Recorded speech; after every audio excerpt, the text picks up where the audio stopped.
Vamos a investigar un poco sobre lo que es la energía nuclear y la energía nuclear en la Argentina, que es una de las partes más interesantes que podríamos buscar, que es nuestro país. Eh, ¿Qué es la energía nuclear? La energía nuclear es una de las bases para generar energía barata, material radiactivo, radiografía industrial, radiación de alimentos, tratamientos oncológicos y posee riesgos de manejar el material nuclear. En Argentina ha demostrado tener capacidad para tener cuidado en la manipulación energética. Y es un recurso que puede mejorar mucho el futuro energético del país.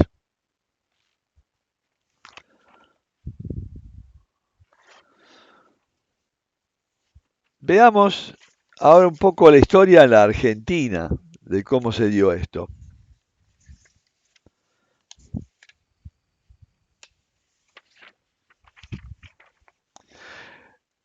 En el año 1948, estoy hablando de apenas terminada la Guerra Mundial, digamos que fue en el 45 que termina, el gobierno peronista decidió desarrollar la energía atómica. Argentina, terminada la guerra, vinieron muchísimos extranjeros, sobre todo alemanes, que huían un poco de una pérdida desastrosa de lo que fue la Segunda Guerra Mundial, y llegaron acá y encontraron su refugio. Entre ellos había un ingeniero aeronáutico, Kurt Tank, famoso porque hizo el primer avión a chorro del mundo en la Argentina, el Pulqui 1, y luego hizo el Pulqui 2. Desgraciadamente, en ese tiempo la Argentina tenía, digo desgraciadamente no porque era desgraciado en esa época, sino desgraciadamente porque después toda esa tecnología que venía desarrollada y que traíamos de Alemania un poco se fue perdiendo porque no supimos realmente desarrollarnos como debimos desarrollar.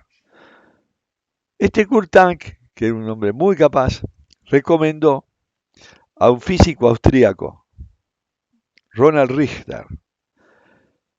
Este científico, o al menos decimos científico entre comillas, era un pseudocientífico, que está abajo, si ustedes observan, abajo a la derecha, y está el presidente, que en esa época era el presidente Perón, y al lado está Ronald Richter. Ronald Richter le comprometió en generar energía de fisión. Este era un sueño que hasta ahora en ese momento no había logrado ningún físico del mundo, ni tampoco se ha logrado hacer. Él dijo, voy a hacer una fisión controlada. Y la idea de Perón era desarrollar un potencial energético que en ese momento no existía para alimentar y controlar y desarrollar la tecnología y la industria nacional.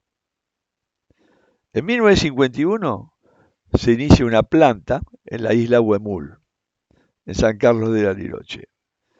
Hoy esa planta está completamente desierta. Y vienen los anuncios en los diarios. Se llevaron a cabo reacciones termonucleares bajo condiciones de control a escala técnica. El 24 de marzo de 1951, el general Perón anunció entusiasmado, y realmente muy entusiasmado, que la Argentina era el primer país del mundo en controlar la fusión nuclear y que muy pronto tendríamos la bomba atómica y la Argentina se transformaría en potencia nuclear. Este anuncio, que está ahí, la liberación de la energía atómica, lo que generó es muchas críticas. Estados Unidos lo denunció y Gran Bretaña como amenaza a la paz mundial. Se decía que la Tercera Guerra Mundial provendría desde Argentina, de los campos de batalla de Sudamérica.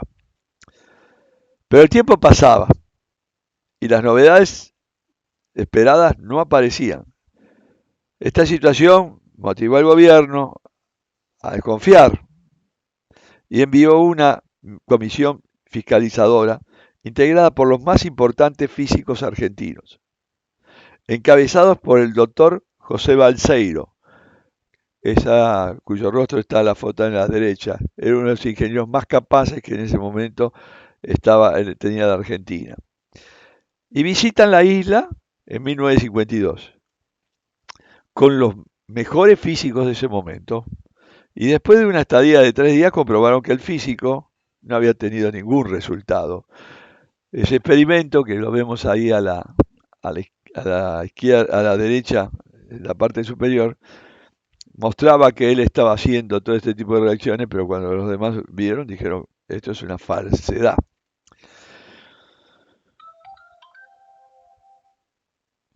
Se recomendó suprimir todo apoyo y cancelar el proyecto, pero dejó un lado positivo esto.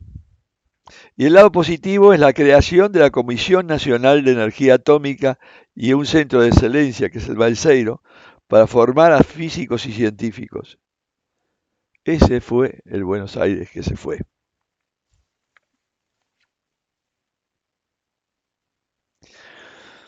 ¿Cómo se estudia el átomo y las distintas cosas? Se utilizan lo que se llaman aceleradores de partículas.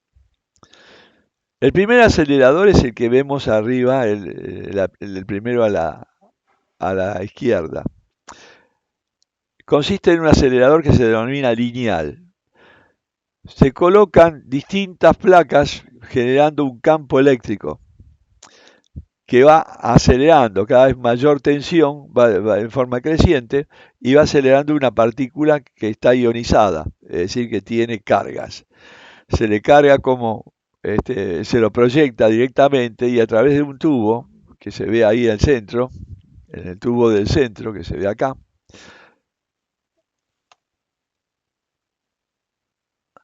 en el tubo del centro que se ve acá, este tubo, que estoy marcando acá el mouse, sale la partícula a altísima velocidad y se impacta contra un material que se quiere estudiar. Y se saca una radiografía de eso, una foto, no una radiografía, una foto de esa reacción. Esa foto radiográfica muestra el efecto del impacto, del movimiento de las partículas. Esto lo usaban los físicos precisamente y lo usan los físicos actualmente para averiguar cómo es el comportamiento de los núcleos y de los átomos de cada tipo de materia.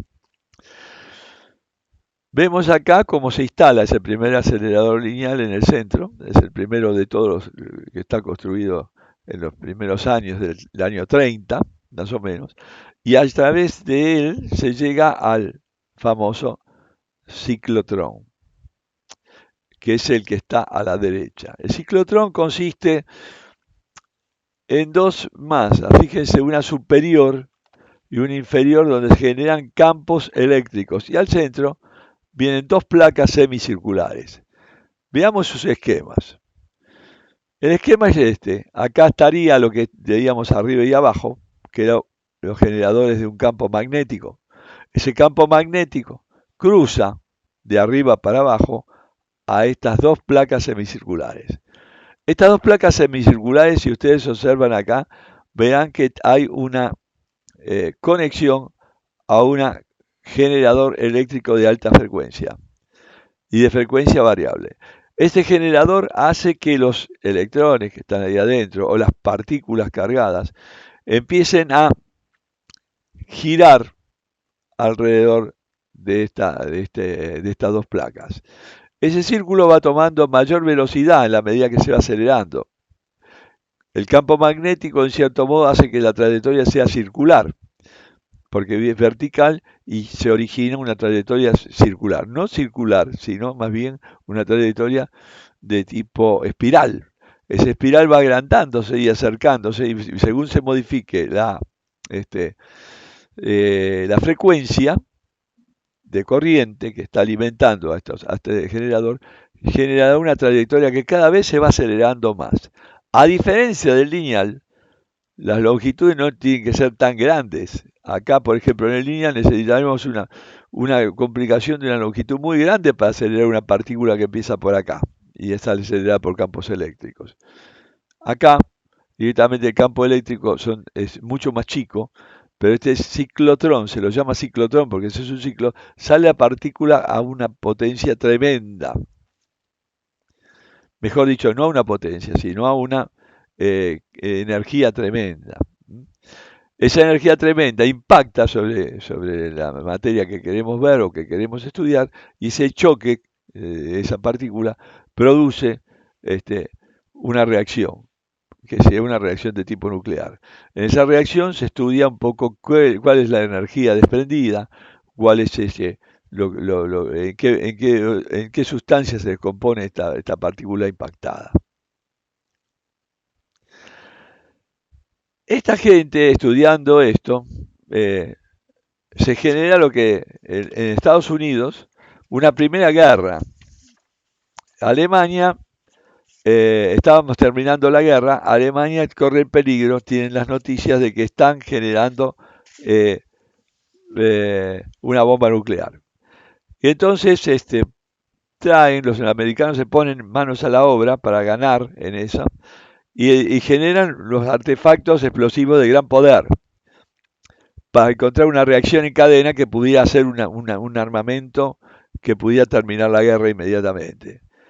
Ya estaba terminando la guerra con Alemania y prácticamente en el año 1942 un neutrón rompe un átomo de uranio y a su vez desprende neutrones que rompen otros átomos de uranio. Quien hace esto es Enrico Fermi, un italiano que había huido del fascismo y que viene a hacer la primera reacción en cadena en la central nuclear de Chicago.